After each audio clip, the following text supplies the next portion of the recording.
You ask and you shall receive. Welcome back, everyone. I am about to do the Napoleon's Marshals. We're going to start with part one. I'm excited to do this series after looking into it. I feel like it's going to be much more rewarding now that we've watched the entire Napoleonic series here on Epic History. Now let's do the Napoleon Marshals. Appreciate the comments below recommending this. If you're new here, this is what we do. We do history. Leave a like, leave a comment, and subscribe if you may. Let's jump into it. There's a bunch of them too. Terror belli, decus pacis. That's the baton. Terror in war, ornament in peace. The words inscribed on every French marshal's baton. In France, the title of marshal or maréchal goes back at least to the 13th century.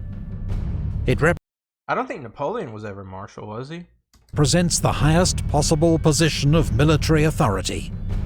Authority symbolized by a marshal's baton.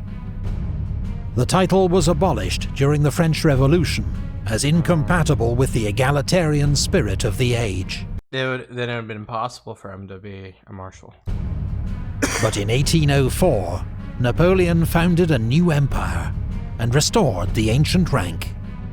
That year, he picked 18 of France's best generals and made them marshals of the empire. We gotta pause and look at this. We got Augereau, Bernadotte, Berthier, Bessaires, Brune, Deveau, Grouchy, Jourdan, Kellermann, Lan, Lefebvre, MacDonald, Marmont, Massena, Moncey, Mortier, Murat, Ney, Oudinot, Pérignon, Poniatowski, Sérurier, Soult, Suchet, and Victor. Wow. They look like they're very different in ages, a lot of them. I mean, I don't know which of these are wigs, but... 8 more were created in the years that followed. The marshals outranked everyone in the new empire, apart from Napoleon's family, princes, and ministers of state. Okay. They came from every background. Sons of aristocrats and innkeepers, professional soldiers, and those who'd learned on the job, old-school Republicans and Bonaparte loyalists. The youngest, just half the age of the oldest. Kellermann. And though Marshal was a civil title, not strictly a military rank, the men known to the army as les gros bonnets, the big hats, were arguably the most extraordinary, diverse, brilliant, and flawed group of military commanders in history. The most favoured were showered with titles and wealth. That was... who is this? I have no idea who that is. Immediately I'm thinking of Bernadotte, but... The most favoured were showered with titles and wealth. But the price too was high. Half were wounded, 3 were killed or died of wounds. 2 were executed. 2 were executed? I guess we'll figure out who those were. This is Epic History TV's guide to Napoleon's marshals. Okay. All 26 have been ranked according to our own evaluation of their achievements as marshals, with expert guidance from retired Lieutenant Colonel Remy Porte, Wow, okay, so this is gonna be a fun series. former chief historian of the French army. Good job, guys. More than 2,000 French generals served in the Revolutionary and Napoleonic Wars. Many were brilliant leaders. A few probably deserved to be marshals, more than some who were. Any selection can only be difficult and highly subjective, but here's our pick of 12 of the best. 12 of the best generals, I guess. Bertrand, Napoleon's faithful aide-de-camp, who commanded 4th Corps at the Battle of Leipzig. Okay. Clausel, a veteran commander of the war in Spain. I remember him. Desaix, Napoleon's close friend, killed at Marengo, aged 31. I remember. Prince Eugène, Napoleon's adopted son, a hero of the Russian... Of course, this is the guy that he bleeds into Moscow, and then not into Moscow, into Russia, and then towards the end of the war, he's actually pushed more towards Austria and Italy. Retreat. Gérard, one of Napoleon's best corps commanders by 1814, made a marshal by King Louis-Philippe in 1830. Jourdan, whose infantry division bore the brunt of the fighting at Auerstedt in 1806, died of wounds near Smolensk in 1812. Junot, who first served with Napoleon at Toulon in 1793. How could we forget him? Probably committed suicide after his fall from favour in 1813. Lasalle, the Hussar general, among the best light cavalry commanders of the Napoleonic Wars. Every cavalry commander just has their own, like, bravado. Killed at Wagram, aged 34. Maison, who told his division on the morning of Leipzig that they must win that day or all be killed, made marshal by King Charles X in 1829. Nansouty, the heavy cavalry commander who died of wounds and exhaustion, aged 46. Saint-Hilaire, hero of Austerlitz, died of wounds received at Aspern in 1809. Vandamme, of whom Napoleon once said, "If I had to invade hell, I'd want him commanding the vanguard." Wow. And now, Napoleon's 26 marshals, ranked in order of merit. In order of merit. 20 okay. Oh, we're going 26-1, okay. 26. Marshal Pérignon. When Napoleon created the first 18 marshals, 4 were honorary marshals, recognized for past service to France. Pérignon was one of these. A former officer in the Royal Army, he'd won fame in the Revolutionary Wars, fighting the Spanish on the Pyrenees front. He later served as ambassador to Spain. After a brief retirement, he was sent to Italy and commanded the French left wing at the disastrous Battle of Novi, where the army was routed by Suvorov's Russians, and Pérignon was badly wounded and captured. His appointment as honorary marshal in 1804 was a political move by Napoleon, a way to win acceptance for his new empire, by emphasizing continuity with the revolution, by rewarding its military heroes. Pérignon never held active command as a marshal, but served as governor of Parma, and later Naples. His eldest son, Pierre, was a cavalry officer, killed at Friedland in 1807. Wow. Pérignon retired in 1813, but refused to support Napoleon when he returned from exile in 1815 and was stripped of his marshal's baton. His rank was later restored by King Louis XVIII. Yeah, I mean, for what it's worth, the return of Napoleon in 1815 was so short-lived that any executive action was really something that was going to be immediately reversed, usually, whatever he did. But let's go back real quick. Let's look at his report card. We're going to call these report cards. We're going to let him talk, then we're going to look at their report card, and then we'll continue. So, his major battles were the Siege of Rosé and Novi.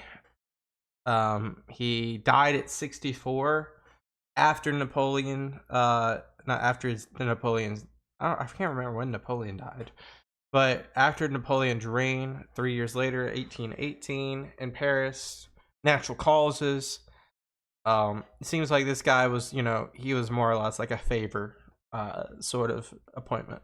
Pérignon retired in 1813. Louis. He was just proclaimed the savior of the Batavian Republic by saving Holland, and he also saved France from invasion. Brune was another marshal whose appointment owed much to politics. Okay. As a fiery Republican and former close ally of revolutionary leader Georges Danton, his support was politically useful for Napoleon. Why does Danton look so similar to Robespierre? Maybe it's the hairstyle. Brune joined the army during the Terror, the most extreme period of the revolution. His political connections ensured rapid promotion, and he was sent to help put down a counter-revolutionary revolt in Bordeaux. In 1795, as a 30-year-old brigadier general, he helped Napoleon disperse a royalist mob in Paris with the famous whiff of grape shot. That really pushed Napoleon up the Directory's favor right there too. Brune then served with Napoleon in Italy, fighting in several of his famous early victories. He won a reputation as a fierce divisional commander and enthusiastic plunderer of Italian towns and churches. In 1798, he commanded the French occupation of Switzerland, while extorting 200,000 francs from the wealthy Swiss communes, the equivalent of several $1 million today. It was said that Brune's personal carriage was so laden with gold when it left Switzerland that it immediately broke down. The next year he won his most important victory, while commanding French forces in Holland, defeating an Anglo-Russian army at the Battle of Castricum and saving France from invasion. We didn't really talk too much about that. But a short, calamitous spell commanding the army of Italy convinced Napoleon that Brune was not fit for high command. Oh. Instead, he sent him to be ambassador to the Ottoman Empire, where in 1804 he learned that he'd been made a marshal. Okay. But Brune's lack of delicacy, combined with a towering sense of self-importance, did not make him a successful diplomat.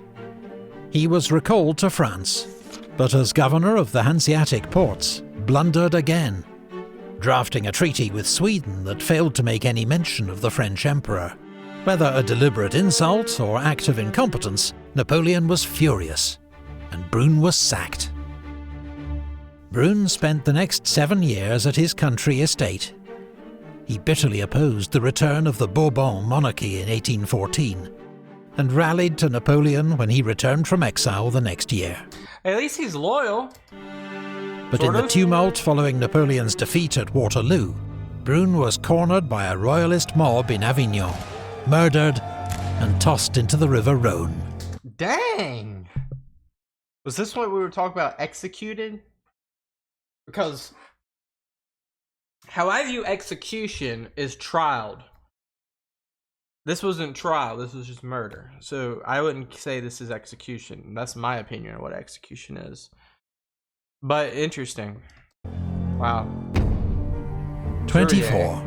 Marshal Sérurier. He retained all the characteristics and severity of an infantry major, an honest man with integrity and reliability, but unfortunate as a general.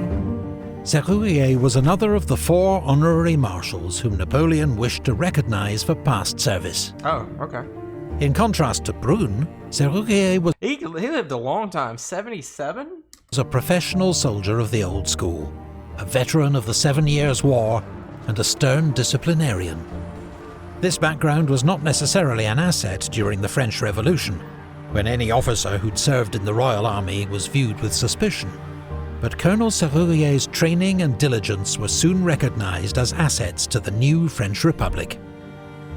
By 1795, he was a general serving with Napoleon in Italy, where his stand against corruption and looting won him the nickname the Virgin of Italy. Because there was a lot of that in the beginnings of the the campaign in Italy. Given there was so many, the people, the new armée that was rushing through those towns, they plundered, they looted, they caused havoc. Yeah, this was well needed, so I understand that. Sérurier was a reliable, if unspectacular, commander who won an important victory at Mondovi at a crucial moment in Napoleon's rise to fame. The following year, he accepted the Austrian surrender at the end of the long siege of Mantua. And we remember that was a long siege with Mantua. There was like the holdouts, of months holdouts, and then they had to pull back, and then they had to go back because of the Austrian march that was happening. 2 years later, fighting under General Moreau's command, Sérurier and his division were cut off by the Russians and forced to surrender.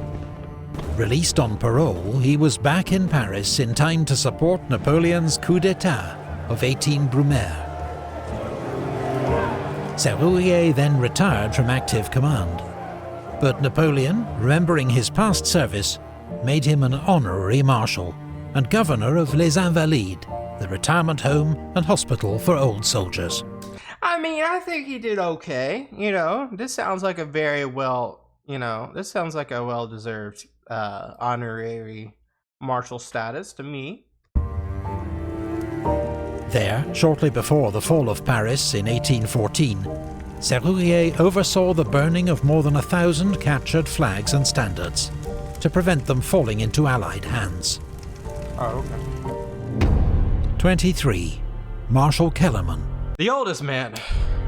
I think that I was probably the boldest general who had ever lived, but even I wouldn't have dared to take post there. Oh, okay. That was Napoleon's. Kellermann was another honorary marshal, the oldest at 68, and famed throughout France as the saviour of the revolution. He died at 85. And when I say like these guys are old, relative guys, right? Because a lot of these individuals died in battle before 40 years old usually.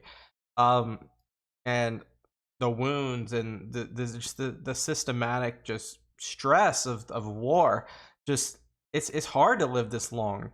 And a lot of these people that are marshals, that like this guy that's 68 and that dies at 85, I'm very sure that this guy had a military career, military life prior.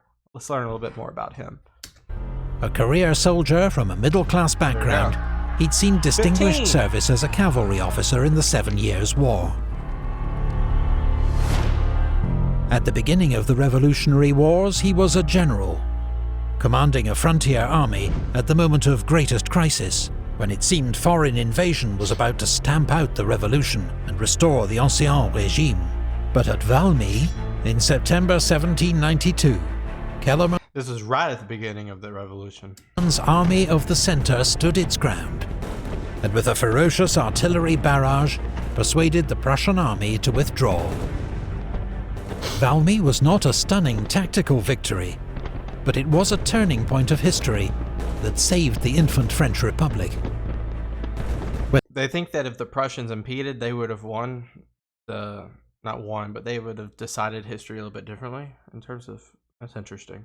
When the revolution took a more radical turn, even a war hero like Kellermann became suspected of royalist links, and spent a year in prison under the threat of the guillotine. Everybody was under the threat of the guillotine. Come on, even Robespierre. Acquitted and restored to command, he was poised to launch a new offensive in Italy, when he was sidelined, first by General Scherer, then in favour of a rising new talent, General Bonaparte. Kellermann later specialised in army administration and training, a role he continued to perform under Napoleon, whilst also entering politics and serving as President of the Senate. Wow. His son, General François-Étienne Kellermann, followed in his father's footsteps, serving as one of Napoleon's best cavalry commanders. Okay. Okay. 20. So now we are out of the honorable... We should be. So now it should be like, quote-unquote, merit. 22. Marshal Grouchy. His conduct was unforeseeable, as if his army on the march had been struck by an earthquake and swallowed up. Napoleon and Grouchy's failure to march to his aid during the Battle of Waterloo. Well, was there any way they were going to save Waterloo? The Prussians just really made it yeah. When Napoleon returned from his first exile in 1815, he created one last marshal for the this is the last... Okay, I got you. upcoming campaign. Makes sense. Emmanuel de Grouchy. Although now infamous for failing to march to Napoleon's aid during the Battle of Waterloo, up to that moment, Grouchy had had a long and distinguished military career. An aristocrat who embraced the French Revolution, Grouchy served with distinction throughout the Revolutionary Wars, fighting counter-revolutionaries in the Vendée, and serving in Italy, where he was wounded and captured at the Battle of Novi. Under the Empire, Grouchy excelled as commander of a dragoon division in Marshal Murat's cavalry reserve. He was praised by the Emperor for his part in the Great French Charge at Eylau, played an important role buying time for Napoleon at Friedland, and expertly covered the French right wing at Wagram. I mean, he's done some good things. For the invasion of Russia, he commanded 3rd Cavalry Corps and was wounded at Borodino. He survived the horrors of the retreat, but was left so exhausted it took him several months to recover. He returned for Napoleon's 1814 campaign in France, and was wounded twice more. Grouchy was made a marshal at the start of the 100 Days campaign, and commanded Napoleon's right What's the 100 Days campaign? wing at Ligny. After the battle was won, he was ordered to pursue the retreating Prussians to prevent them joining up with Wellington's Anglo-Allied army. 2 days later, as the Battle of Waterloo raged 10 miles to the west, Grouchy made the fateful decision to follow his written orders, rather than march to join Napoleon. I mean, he was following orders. And has been widely blamed for the French Emperor's defeat. It's not, oh my gosh, that is crazy. Y'all are crazy. He is not the, he's not the reason they lost at Waterloo. Do you guys believe that? Let me know why you say that. And if it's just because numbers, it don't make sense to me. Ever since. Grouchy's vilification is not wholly fair, not least because Napoleon rarely encouraged his marshals to show initiative, and often flew into rages if they deviated from his written orders. See? Nor should one blunder obscure the distinguished record of one of the Grande Armée's best cavalry generals. Grouchy fled to America after Napoleon's defeat to escape royalist reprisals. That makes sense. We saw what happened to the other guy. But was pardoned and returned to France in 1820. Okay. 21. Moncey. Marshal Moncey. Moncey. He was an honest man. That's all. Okay. Moncey ran away from home to join the army at the age of 15. After Seniority 3 of 26. I'm guessing we're talking age when we're talking seniority? 20 years of uneventful service, he'd risen no higher than the rank of captain. But then came the French Revolution. Most French officers were aristocrats, who, if they did not actively oppose the revolution, were nevertheless regarded as politically suspect. The result was that 3/4 of them either fled the country or were dismissed from the army. Moncey, a middle-class officer with no strong political views, reaped the benefit with meteoric promotion. And he lived a long time too, 87. By 1794, General Moncey was leading the army of the Western Pyrenees to victory over the Spanish, on what was admittedly a relative backwater of the Revolutionary Wars. In 1797, he was dismissed for alleged royalist sympathies, but reinstated in time to support Napoleon's coup of 18 Brumaire. By his own admission, Moncey was a sensitive officer, honest, honourable, but lacking a ruthless streak or iron will to succeed. Napoleon was aware of his limitations as a general, but made him a marshal in 1804 as part of his emphasis on continuity between the Republic and his new empire. Moncey was appointed Inspector General of the Gendarmerie, France's militarized police force, and spent most of the rest of his career commanding reserve troops. Okay. He only held one field command again. In light of his victorious record against the Spanish, he was given command of a corps for the 1808 invasion of Spain, operating in the south of the country with mixed success. I mean, that's a hard evaluation though. There was so many individuals that were regarded as great military leaders in Spain that had mixed success. For them to even say success in Spain in the same sentence after 1808, he did something right, a little bit. In 1809, he was replaced by General Junot and returned to France. Yep. Moncey's finest hour came in the dying days of the Empire, leading the National Guard of Paris in a courageous but doomed defense of the French capital. In 1815, the restored King of France, Louis XVIII, ordered Marshal Moncey to preside at the trial of Marshal Ney for treason.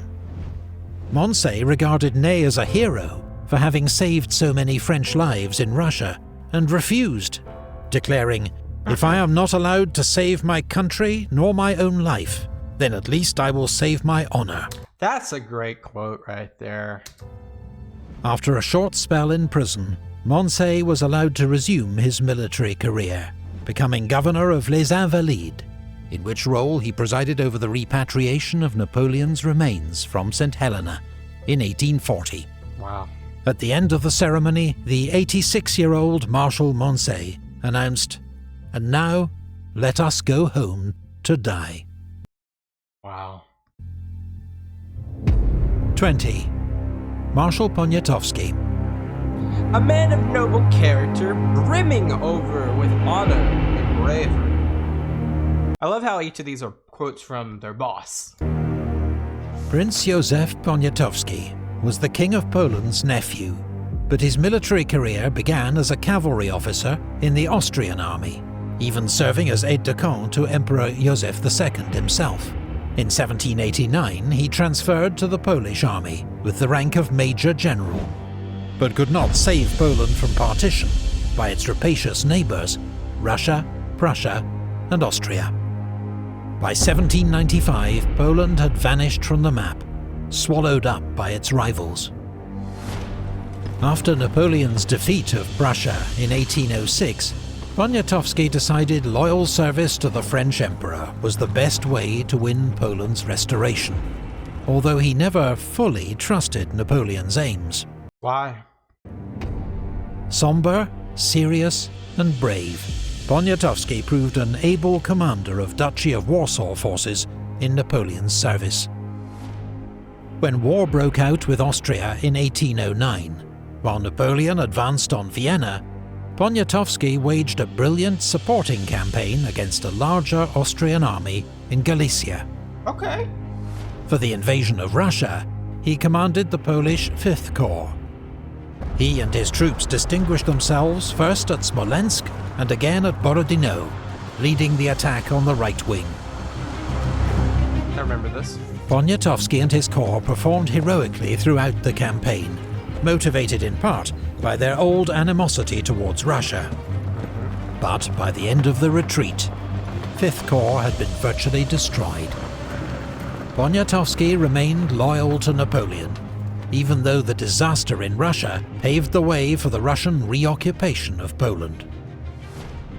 He rejoined Napoleon in Germany in 1813 and was given command of the Polish 8th Corps. On the eve of the Battle of Leipzig, he was made a marshal by Napoleon in recognition of his service and to inspire his Polish troops. That's like in the 11th hour, too. Poniatowski was the only non-Frenchman to receive this honor. He and his troops fought with their usual tenacity and skill at Leipzig, holding key villages on the southern front against the Austrian and Prussian onslaught. At the end of the battle, Poniatowski commanded part of the rearguard. But their only escape route, a bridge over the Elster River, was blown up too soon. And I bet you every single thing that we just heard, where he had doubts of Napoleon, how he, was kind of like questioning things, all went back to the forefront of his mind when he saw that bridge gone. Badly wounded, Poniatowski tried to escape by riding his horse across the river, but he was swept from his saddle and drowned. Yep, I remember He had been a marshal for just 4 days. Damn. In the short term, Poniatowski's loyalty to France achieved nothing, as following Napoleon's defeat, Russia occupied Poland for the next century. But Poniatowski's legend lived on, a model of Polish patriotism that inspired future generations. Nice. It deserved that. 19. Marshal Jourdan. I certainly used that man very ill. Jourdan is a true patriot. And that is the answer to many things that have been said about him. He's a patriot. As a young French private, Jourdan saw combat in Georgia during the American Revolutionary War. Oh, like Georgia the state. Wow. But he then caught a fever that led to his discharge and plagued him for the rest of his life. Really? When the French Revolution began, he was elected captain of his local National Guard unit, fought at the battles of Jemappes and Hochschutter, and was rapidly promoted to general. Wow. In 1794, he made his name defeating coalition forces at the Battle of Fleurus. This was a crucial victory of the Revolutionary War, which handed France control of Belgium for 20 years. It was also notable for the French army's use of balloon reconnaissance, the first effective use of an aircraft in military history. Jourdan became a prominent politician under the Directory, lending his name to a law that formalized France's policy of mass conscription. As a committed Republican, Jourdan refused to support Napoleon's coup of 18 Brumaire. Interesting. But his fame as the victor of Fleurus was enough to ensure he became a marshal in 1804. Jourdan was on good terms with Napoleon's elder brother, Joseph. Did he spend a lot of time in Spain? When Joseph became king of Spain in 1808, Jourdan went with him as his military advisor. Okay, that makes sense. But the situation in Spain would prove beyond Jourdan's military skills to solve.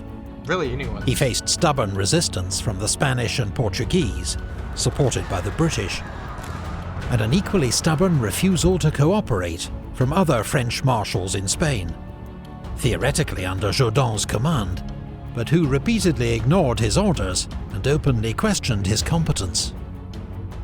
Marshal Soult in Andalusia was a prime offender, while Marshal Victor's insubordination at the Battle of Talavera contributed directly to the French defeat.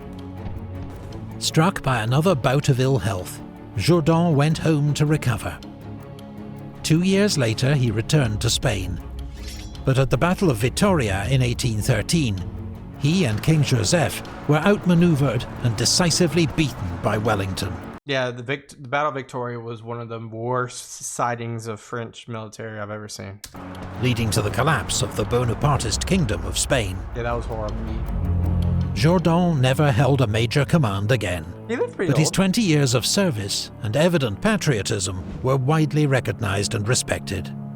He was made a peer by Napoleon, a count by Louis XVIII, and died in 1833 while serving as governor of Les Invalides.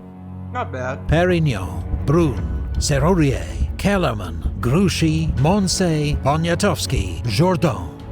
8 down, 18 to go. 18 to Join go. us for part 2, when we'll continue the countdown.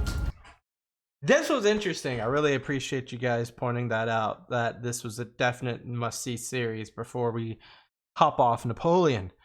You know, these individuals, the first 4, are really just by favoritism of retroactive service. Then Grouchy, Moncey, Poniatowski, really, you know, the later years of service in terms of being a marshal. Jourdan, really that overlooked individual in Spain by way of Joseph in terms of being its chief of staff. Not anything, you know, these individuals are at the bottom of the 26, so we can't really speak too highly or too lowly of any of these individuals. Let me know though. This is my comment question for you. Out of these 8, which one is your favorite and which one is your least favorite? Regardless to their ranking, which one is your favorite and which one is your least favorite out of only these 8 that are shown? Got it? Got it. All right, appreciate you guys watching. Hit that subscribe button if you haven't already.